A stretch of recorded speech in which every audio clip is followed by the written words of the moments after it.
പ്രിയ പ്രേക്ഷകർക്ക് സീരിയൽ ന്യൂസിലേക്ക് സ്വാഗതം.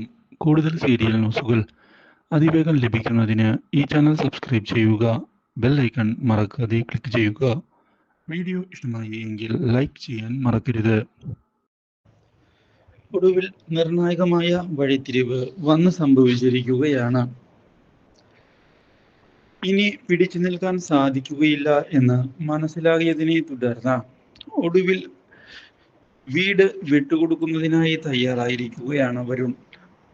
ഇതിന് പിന്നിൽ ആരുടെയോ ചതി നടക്കുന്നുണ്ട് അച്ഛാ, അല്ലെങ്കിൽ ഇങ്ങനെയൊന്നും വരില്ല. എനിക്ക് ആ കാര്യത്തിൽ നല്ല സംശയമുണ്ട്.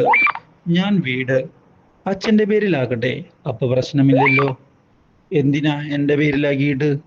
നിന്നെ പോലെ അടുത്ത കട്ടിലിൽ വന്ന് കിടക്കാനാണോ? അതൊന്നും നടക്കില്ലടാ. അയാള് ഒരുമ്പെട്ട് തന്നെയാ വന്നിട്ടുള്ളത്. അതുകൊണ്ട് തന്നെ നമ്മൾ എന്തൊക്കെ ചെയ്താലും അയാൾ മടങ്ങിപ്പോകുമെന്ന് എനിക്ക് തോന്നുന്നില്ല. അതുകൊണ്ട് എന്തെങ്കിലും ചെയ്യാനുണ്ട് എങ്കിൽ അത് ആ വീട് അയാൾക്ക് കൊടുക്കുന്നത് തന്നെയാ. നിന്റെ കൂട്ടുകാരനും അത് തന്നെയല്ലേ പറഞ്ഞത്? അതൊരു തോൽവിയാകില്ലേ? നിന്റെ ജീവനേക്കാൾ വലുതല്ലല്ലോ. ജീവൻ ഉണ്ടായാലല്ലടാ ബാക്കി കാര്യമുള്ളൂ. ഇനി അച്ഛൻ പറഞ്ഞത് കേട്ടില്ല എന്ന് വേണ്ട, അങ്ങനെ നടക്കട്ടെ. ഇതോടെ കരീം സാഹിബ് വിളിച്ചു പറഞ്ഞിരിക്കുകയാണ്. ദേജി, കാര്യങ്ങൾ ഉദ്ദേശിച്ചതുപോലെ നടന്നു കേട്ടോ. വീട് തിരികെ കിട്ടിയിട്ടുണ്ട്. ഇനി ഈ കാര്യം കൺമണിയോടും മറ്റാരോട് വേണമെങ്കിലും പറഞ്ഞോ. ആഹാ, അടിപൊളി. നമ്മൾ കാത്തിരുന്നത് പോലെ തന്നെ കാര്യങ്ങൾ നടന്നു. നന്നായി. എന്തായാലും ഇനി കാര്യങ്ങൾ ഞങ്ങൾ മുന്നിലേക്ക് കൊണ്ടുപോയിക്കൊള്ളാം. ക്രിഷ്, വിചാരിച്ചതുപോലെ കാര്യങ്ങൾ നടന്നിട്ടുണ്ട്. കൺമണിയെ വിളിച്ച് കാര്യങ്ങൾ നീ ധൈര്യമായി പറഞ്ഞോ. ഒരു പ്രശ്നവുമില്ല ഇനി, മനസ്സിലായോ? ഇതോടെ ക്രിഷിനും സന്തോഷമാവുകയാണ്. കൺമണിയോട് ദേവിജി ഈ കാര്യങ്ങൾ ഇതേ തുടർന്ന് വ്യക്തമാക്കുന്നു.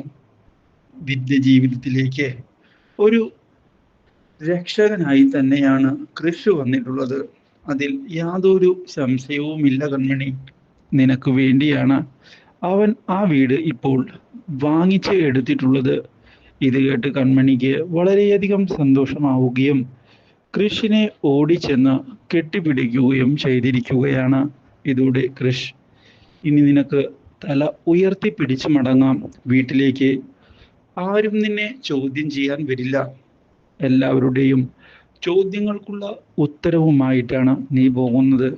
ഇതോടെ കൺമണി സന്തോഷത്തോടെ തിരികെ എത്തുമ്പോൾ തിരിച്ചടിക്കാൻ നിൽക്കുകയാണ് ഇപ്പോൾ മനോജിന്റെ ഭാര്യ.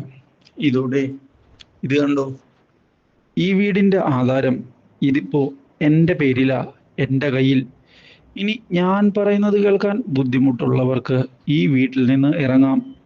അച്ഛാ വാ എന്ന് പറഞ്ഞ കൺമണി പോയതിനെ തുടർന്ന് അന്തം വിട്ട് നിൽക്കുകയാണ് അവിടെയുള്ള എല്ലാവരും. Do like, share and subscribe.